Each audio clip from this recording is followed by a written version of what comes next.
এখন আমি হচ্ছে আর্কাইভ এবং কম্প্রেশন কমান্ড নিয়ে কথা বলবো। তো চলুন শুরু করা যাক। তো আর্কাইভের জন্য আমাদের 3 ধরনের কমান্ড আছে। এটা হচ্ছে tar, gzip এবং zip।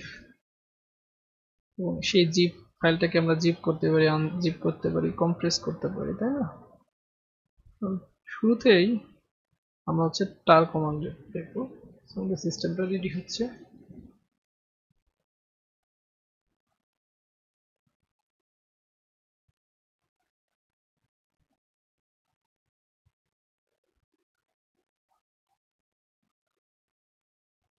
সো এইটার হচ্ছে মফি, পাসওয়ার্ড দিয়ে দিলাম, সিস্টেমে ঢুকলাম,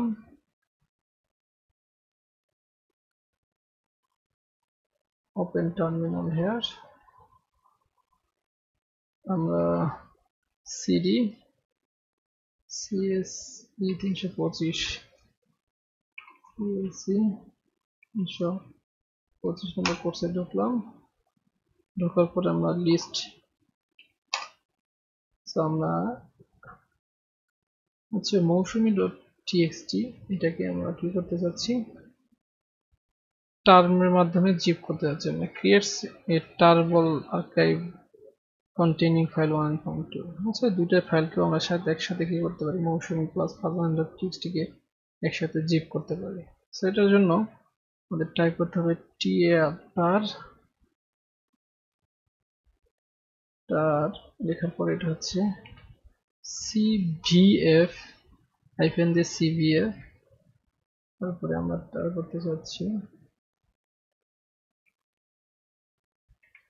এই টার ফাইলের নাম দেব হচ্ছে xyz ডট টার। কোন কোন ফাইলগুলোকে আমরা হচ্ছে টার ফাইলের মধ্যে নিয়ে যেতে যাচ্ছি, আমরা হচ্ছে Mousumi dot TXT space Farzana dot TXT. তাহলে দেখেন এই যে xyz টার ফাইলের ভিতরে মৌসুমী এবং ফারজানা জিপ ফাইল হিসেবে থাকবে। এবং এটা আমরা দেখি লিস্ট কমান্ডের মাধ্যমে দেখি, এই যে দেখেন নিচে হচ্ছে xyz ডট টার ফাইল ক্রিয়েট হয়ে গেছে। আমরা extract the content of the archive, এটা আমরা চাইলে এই কন্টেন্টটাকে আর কি করতে পারি, আর্কাইভ এক্সট্রাক্ট করতে পারি, আনজিপ করতে পারি। এক্সট্রাক্ট করার জন্য কি করতে হবে, আমাদের লিখতে হবে টার হচ্ছে হাইফেন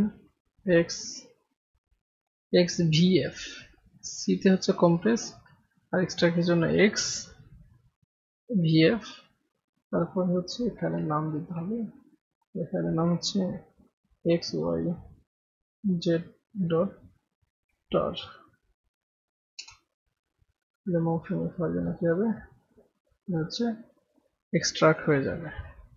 এরপরে আরেকটা কমান্ড আছে, সেটার মাধ্যমে আমরা ফাইলটাকে কম্প্রেস করতে পারি, সেটা হচ্ছে gzip।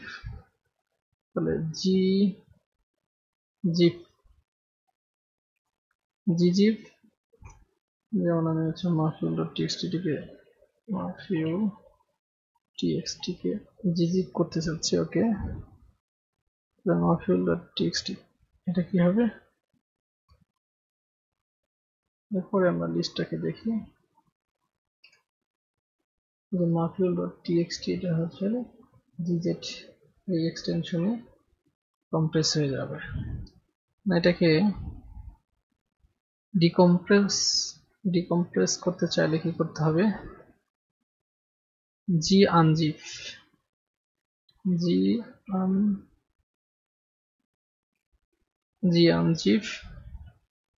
তারপর হচ্ছে ফাইলের নাম মাফিউল ডট টিএক্সটি ডট gz। তাহলে কি হবে, ডিকম্প্রেস এই ফাইলটা হয়ে যাবে ডিকম্পোজ। লিস্ট কমান্ডটা দেখি, সেটা ডিকম্পোজ হয়ে গেছে। এরপরে মোস্ট ইম্পর্টেন্ট হচ্ছে জিপ। জিপ কমান্ডের ব্যাপার। জিপ করতে যাচ্ছি আমরা, জিপের নাম দিলাম mafi.zip এবং আমরা জিপ করতে যাচ্ছি হচ্ছে করিম.txt ফাইলটাকে, করিম.txt হচ্ছে জিপ হয়ে গেছে। এটাকে কি করতে হবে, আনজিপ করতে হবে, তাই না? তো আনজিপ করার জন্য আমরা কি করব, এক্সট্রাক্ট করব। আগে লিস্টটা দেখে আসি, হচ্ছে mafi.zip হয়ে গেছে। আনজিপ করার জন্য জাস্ট আনজিপ নামে একটা কমান্ড আছে, আনজিপ সেটা কি mafi.zip আনজিপ করব, সেটা আনজিপ হয়ে গেছে। তো এই ছিল মোটামুটি কমান্ড। তো আমরা অতিরিক্ত দুটি কমান্ড শেখাবো। দেখা যাচ্ছে সেই দুটি কমান্ড হচ্ছে ক্লিয়ার এবং হিস্টোরি। যেমন আমি যদি হিস্টোরি কমান্ডটা টাইপ করে এন্টার দিই, তাহলে সমস্ত হিস্টোরি দেখাচ্ছে কি কি কমান্ডের কাজ এখানে হয়েছে। এটাকে যদি আমরা ক্লিয়ার করতে চাই, ওকে, তাহলে ক্লিয়ার জাস্ট ক্লিয়ার লিখে সবকিছু কমান্ড ক্লিয়ার হয়ে যাবে।